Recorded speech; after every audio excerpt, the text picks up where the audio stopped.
कर्ण का असली नाम वसुसेन था। भगवान सूर्य के आशीर्वाद से कुंती को अपनी कुमारिका अवस्था में ही वसुसेन की प्राप्ति हुई थी, लेकिन समाज की निंदा के भय से कुंती ने उसे जन्म देते ही उसका परित्याग कर दिया। उसने वसुसेन को एक टोकरी में रखकर गंगा नदी में बहा दिया।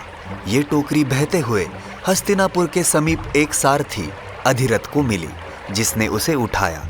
अधिरथ और उसकी पत्नी राधा ने उसे अपने पुत्र के समान प्रेम से पाला और उसका नामकरण किया।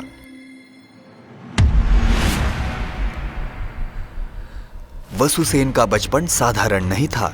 उसे बचपन से ही अपने माता पिता की स्नेह भरी परवरिश मिली, लेकिन साथ ही वो अपने बारे में कुछ अनकही सच्चाइयों से भी अपरिचित रहा। बचपन से ही वो अन्य बच्चों से अधिक ताकतवर और साहसी था। खेल खेल में भी उसकी शक्ति और कौशल की झलक मिलती थी। एक दिन वो जब बच्चों के साथ खेलते हुए धनुष और तीर चलाने की कोशिश कर रहा था, उसकी प्रतिभा देखकर सब चकित रह गए। गांव के लोग भी उसकी असाधारण क्षमताओं के कारण उसे विशेष नजर से देखने लगे। फिर भी समाज में उसे सारथी पुत्र समझा जाता और उसे अपने इस जन्म के कारण कई बार अपमानित भी होना पड़ता। बचपन में ही वसुसेन को सूर्यदेव की ओर विशेष आस्था हो गई। उसकी मां राधा ने उसे सिखाया था कि हर सुबह सूर्य को अर्घ्य देना चाहिए। जैसे जैसे वो बड़ा होता गया, उसमें योद्धा बनने की तीव्र इच्छा उत्पन्न होने लगी। यद्यपि अधिरथ चाहता था कि वसुसेन उसका पेशा अपनाए और सारथी बने, परंतु वसुसेन का मन एक महान योद्धा बनने में ही रमा हुआ था। 16 वर्ष की आयु में वसुसेन ने अपनी इच्छाओं को साधने के लिए धनुर्विद्या सीखनी शुरू कर दी।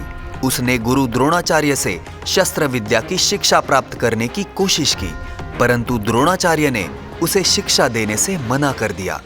द्रोणाचार्य ने उसे बताया कि राजकुमारों को ही यह शिक्षा दी जा सकती है। उस समय की इस सामाजिक व्यवस्था ने वसुसेन के भीतर एक गहरी पीड़ा उत्पन्न की, लेकिन उसने हार नहीं मानी और भगवान परशुराम के पास जाकर उनसे शस्त्र विद्या सीखने का निश्चय किया। लेकिन भगवान परशुराम केवल ब्राह्मणों को ही विद्या सिखाते थे, इसलिए वसुसेन ने ब्राह्मण होने का झूठा दावा किया। भगवान परशुराम ने उसकी लगन और प्रतिभा से प्रभावित होकर उसे शस्त्र विद्या सिखाई। वसुसेन की ग्रहण शक्ति इतनी तेज थी कि उसने जल्द ही ब्रह्मास्त्र के प्रयोग की विद्या भी सीख ली। भगवान परशुराम उसके प्रति अत्यंत प्रसन्न रहते थे। एक दिन भगवान परशुराम वसुसेन की जांघ पर सर रखकर विश्राम कर रहे थे। तभी अचानक एक भौरे ने वसुसेन की जांघ पर जोर से काटा और वहां से खून बहने लगा। फिर भी वसुसेन ने अपनी जगह से हिलने तक का साहस नहीं किया, ताकि गुरु की नींद में खलल ना पड़े। जब रक्त के स्पर्श से भगवान परशुराम की नींद खुली, तो उन्होंने इतनी सहनशक्ति देख हैरानी से पूछताछ की। तब वसुसेन को अपनी सच्चाई बतानी पड़ी। भगवान परशुराम को समझते देर नहीं लगी कि इतना कष्ट कोई ब्राह्मण सहन नहीं कर सकता। उनके क्रोध का ठिकाना नहीं रहा और उन्होंने वसुसेन को शाप दे दिया कि जब भी उसे सबसे अधिक जरूरत होगी, वो ब्रह्मास्त्र का प्रयोग करना भूल जाएगा।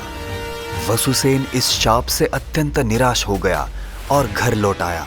समय बीतता गया और वसुसेन अपनी पहचान को लेकर संघर्ष करता रहा। यही वीर कर्ण बाद में दुर्योधन का सबसे करीबी मित्र बन गया। दुर्योधन ने उसे अपनी प्रतिभा के अनुसार मान सम्मान दिया और कर्ण जीवन भर दुर्योधन के प्रति निष्ठावान रहा।